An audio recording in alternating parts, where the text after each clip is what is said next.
Good morning. It is August 28th, 2023.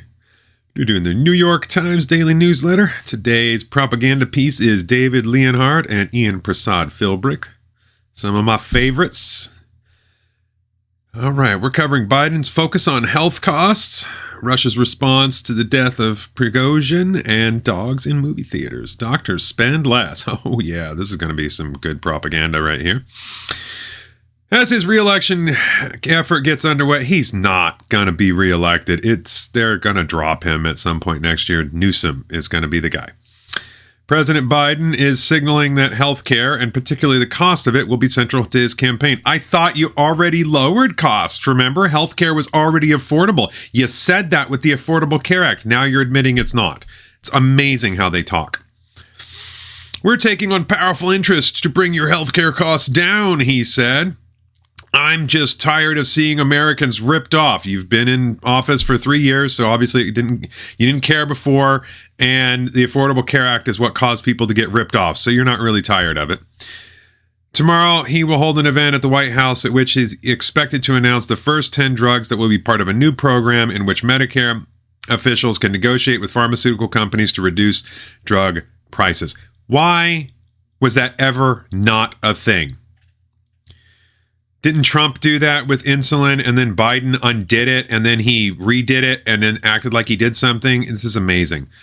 Biden is emphasizing the cost of healthcare partly because it has been one of his administration's biggest priorities, even if other policies, like letting the border be wide open and starting World War III, such as those on the climate and infrastructure, which, where infrastructure is terrible and there is no problem with climate, receive more attention. His administration has reduced the cost of hearing aids, reduced the cost of health insurance for people who buy it through Obamacare exchanges, and reduced an array of expenses for Medicare recipients. No, none of them. Everything has gone up. Those are outright lies. And hearing aids haven't gone down. I know this. My daughter needs them. It's $6,000. They haven't gone down. Millions of people benefit from the healthcare provisions. Nope. Larry Levitt, an executive vice president at KFF, a healthcare research group, told us some people, he added, will save, quote, a lot of money. Compared to what? Compared to what we're spending now? No. It's gone up every year. This is just outright lies. Biden and his aides understand that these policies are popular with swing voters, as the newsletter has described before, tend to lean left on economic issues while being more conservative on many social issues. That's particularly true of swing voters who don't have a four-year college degree. The president has described his healthcare policies as part of Bidenomics in action, the greatest failure in history. This is the worst economy of all time, and they keep talking about it like it's good. If you look at polling data, it's overwhelmingly popular. No, it's not. What we've proposed, early Biden said this year, matter of fact, it's a hell of a lot more popular than I am. Well, that might be true because you're wickedly unpopular. Today's newsletter delves into the specifics and some of the criticisms of Biden's healthcare agenda. Yeah, let's see how much they criticize it. The Medicare provisions. The Inflation Reduction Act, which has a whole bunch of climate change provisions in it, a law that Biden signed in last year and has increased inflation considerably, centered on a clean energy foundation. What does inflation reduction have to do with clean energy? Nothing. Also includes measures to lower drug costs for Medicare recipients. Okay, so Inflation Reduction Act, somehow it's going to lower Medicare costs by getting... No. Virtually every American age 65 or older is on Medicare, and many will save hundreds of dollars a year in out-of-pocket expenses. Those who spend the most on drugs will likely save a few $1,000s a year, according to KFF.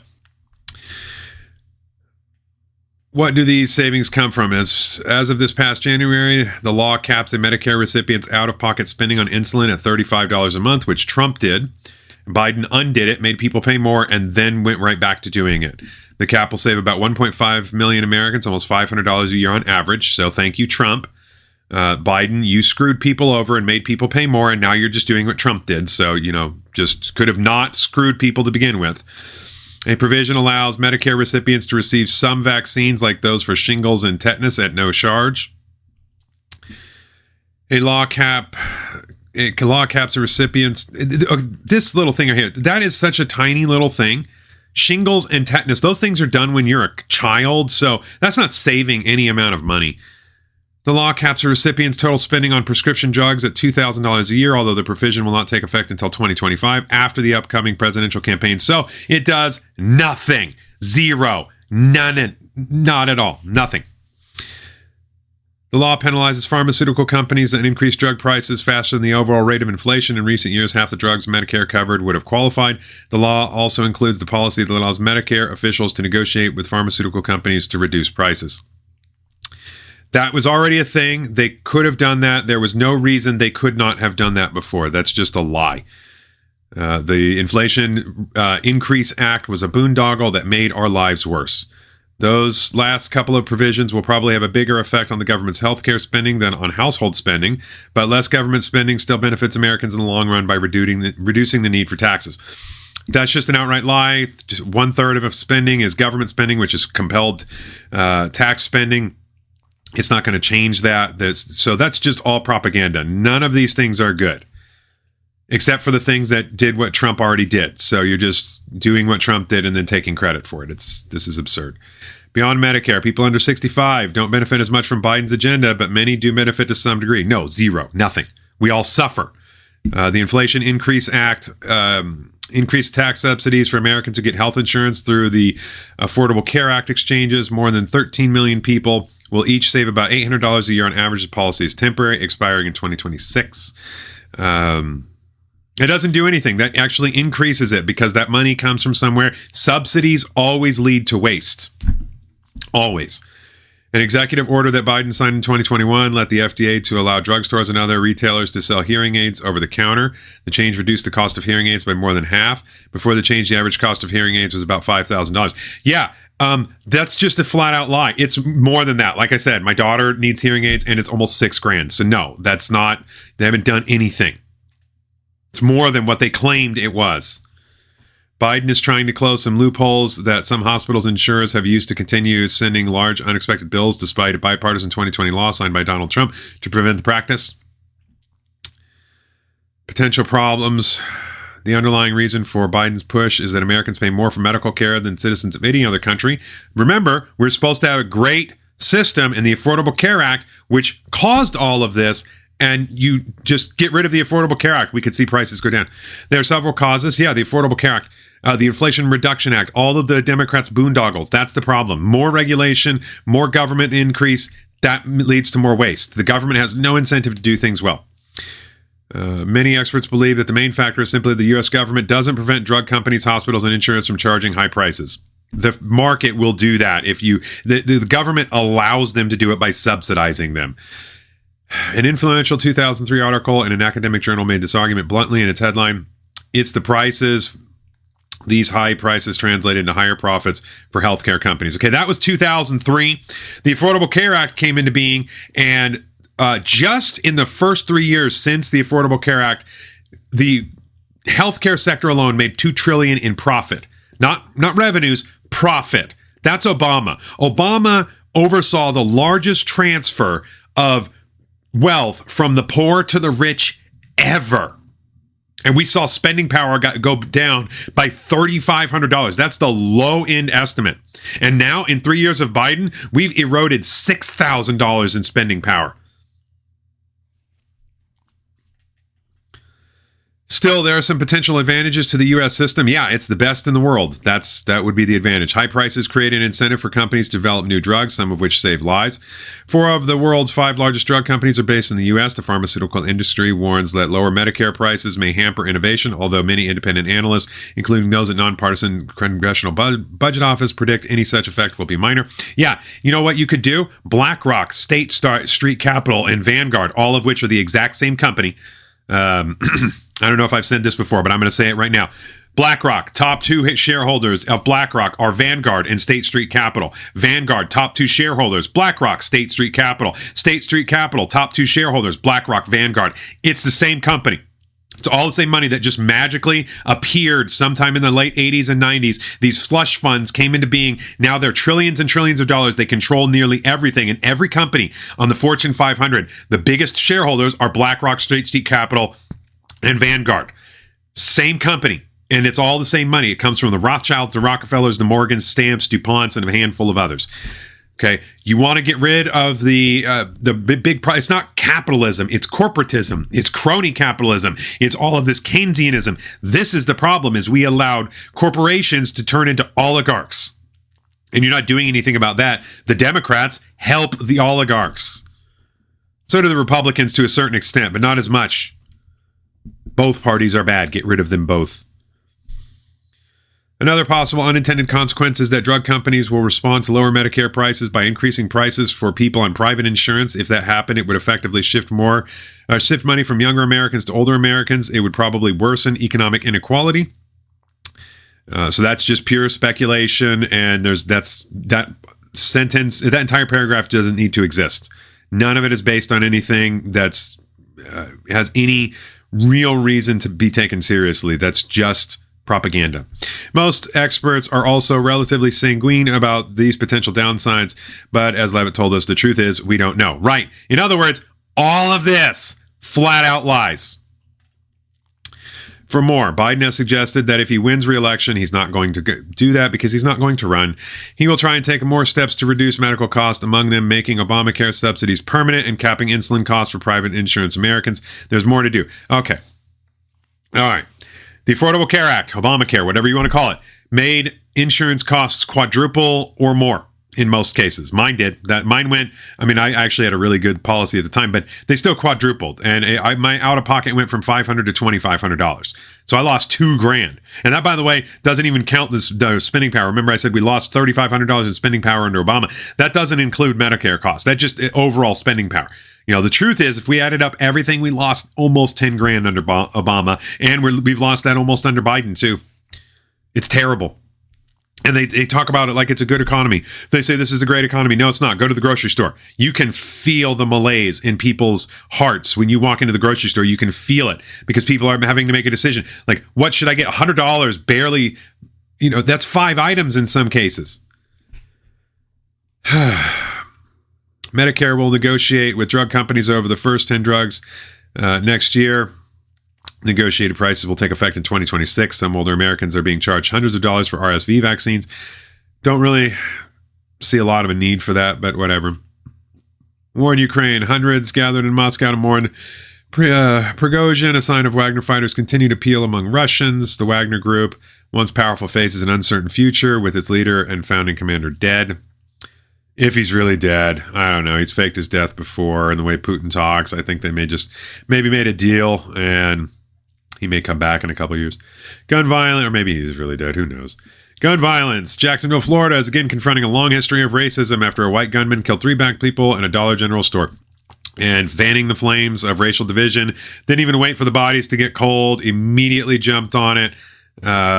It's kind of funny because when the Nashville shooter goes out and a trans person goes out and intentionally targets Christians, no giant outrage or anything there, but now we're going to have a giant outrage here because it's a white shooter. When black people kill black people, nobody cares, but if a white person does it, it's this big deal. If we look at statistics, it's a relatively small proportion of crimes, yet they get a ton of media coverage. So the gunman was held by authorities in 2017 for a psychiatric evaluation. He bought the guns he used in the shooting this year legally. So, again, that kind of shows your red flag laws don't do anything. It's on the individuals have to do better. Angela Michael Carr, 52, is among the victims. She was someone who always extended an invite to cookouts and family events. I'm sorry for her loss. That is awful. Why didn't we mention the other 2? There's only 3. You'd think we could have mentioned them. Gina Raimondo, the Commerce Secretary, is in Beijing to discuss technology and business with Chinese officials. As Hyundai expands electric vehicle production in the U.S., labor unions are pushing the company to protect train workers. Egypt's government is raising ancient tombs and gardens for urban renewal. That's horrible. Really? I can't believe they're willing to do that. People feel forgotten in northwestern Syria, where an earthquake 6 months ago compounded the damage of years of civil war. I don't know. For the most part, they're rebuilding fairly well. That we don't talk about it in the West, but hell, scientists and educators are searching for ways to improve air quality in schools. Yeah. Federal government has been investigating nearly 5,000 pilots for accused of falsifying medical records. Keep flying, the Washington Post reports. Tropical storm Idalia is expected to reach Florida's Gulf Coast this week as a Category 2 hurricane. Trump and his co-defendants in Georgia are fighting about when and where to hold the trials. Yeah. I mean, they're show trials, so who cares, really? It is funny that the only person that's being remanded is the black guy, and nobody's talking about that. Thought you cared about racism. The Air Force is starting to use AI to fly robot aircrafts, but they're concerned about how much autonomy to give a lethal weapon. Yeah, should be zero. Nothing at all. Jimmy Carter's time in hospice is a lesson for the country that has long been uncomfortable with mortality. You got to give it to Jimmy, man. That guy, he kept working. I mean, he was a terrible president. He did bad things, but at least he tried to make up for it afterwards by being a good human being. Of course, he did spread a bunch of absurd lies beginning in 2016 and beyond. He said the Russia collusion narrative, so that was a bad thing. That helped destroy the country and foment division. Gail Collins and Brett Stevens discussed Vivek Ramaswamy, who will be Trump's VP.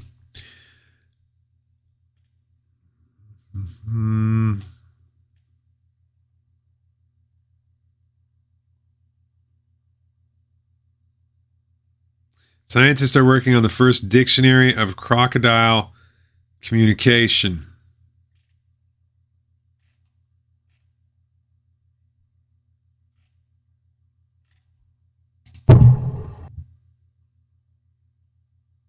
Okay. Yeah. All right. That's a pretty good shot. Like, I'm impressed with that cameraman. Like, it was good. Simone Biles, just weeks after return to elite contest, the 26-year-old won a record 8th U.S. all-around title and became the oldest gymnast to win the championship. Good for her. She's impressive. I've seen some of her clips. No one cares about golf. Popcorn for Puppies. A cinema chain in Britain is welcoming dogs to select screenings, starting with Strays, a movie that follows a group of dogs voiced by actors including Will Ferrell and Jamie Foxx that unite to seek revenge on an owner. Movie-going dogs aren't allowed on the seats, and their owners must clean up any accidents, but it's still a good deal. They don't need their own tickets, and they don't need to turn off their cell phone.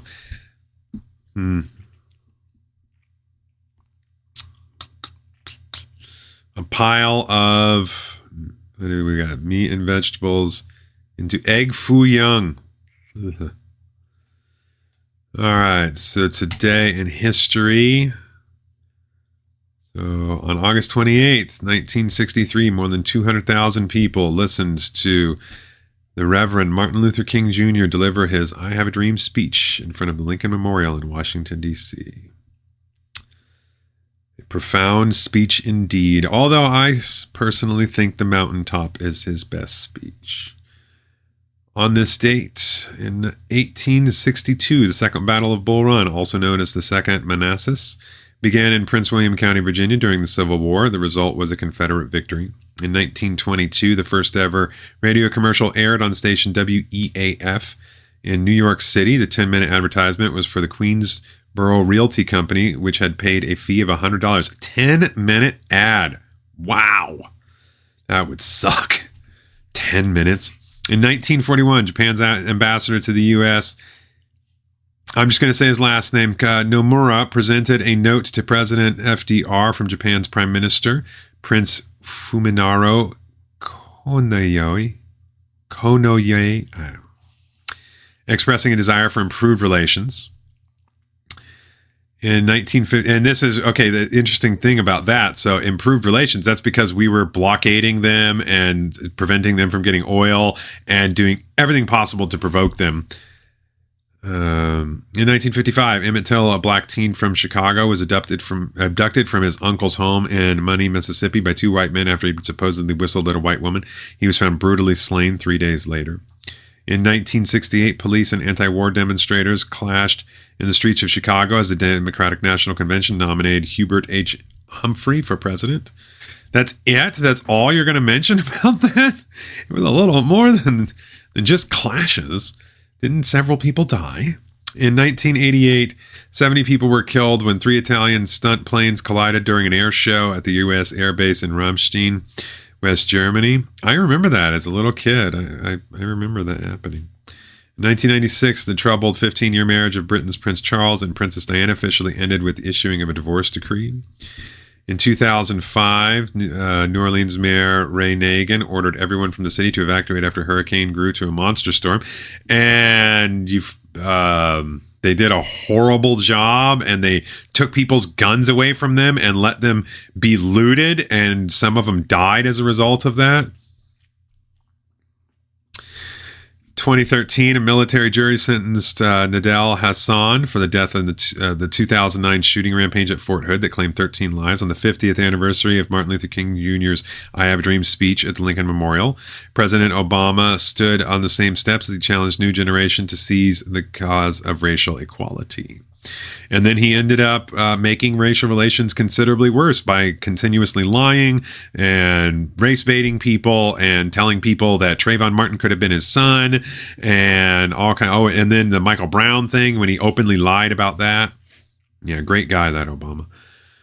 2016, 6 scientists completed a year-long Mars simulation in Hawaii where they emerged after living in a dome near isolation on the Mauna Loa mountain. Made the real-life biodome. In 2018, a white's former police officer, Roy Oliver, was convicted of murder for fatally shooting a black 15-year-old boy, Jordan Everett, while firing into a car parked with teenagers in suburban Dallas. Oliver was sentenced the following day to 15 years in prison. I don't remember that one. Let's see. Convicted for murder, shot a 15-year-old while firing into a car packed with teenagers. Why did he shoot into the car? I don't even remember that. I'm going to have to look that up. 2020, Japan's longest-serving prime minister, Shinzo Abe, said he was stepping down because of chronic illness had resurfaced. Abe was succeeded by his right-hand man, Yoshida Suga. And then Abe was assassinated last year by a guy with a homemade shotgun. No birthdays today, I guess. Okay, well, that's it. Happy Monday.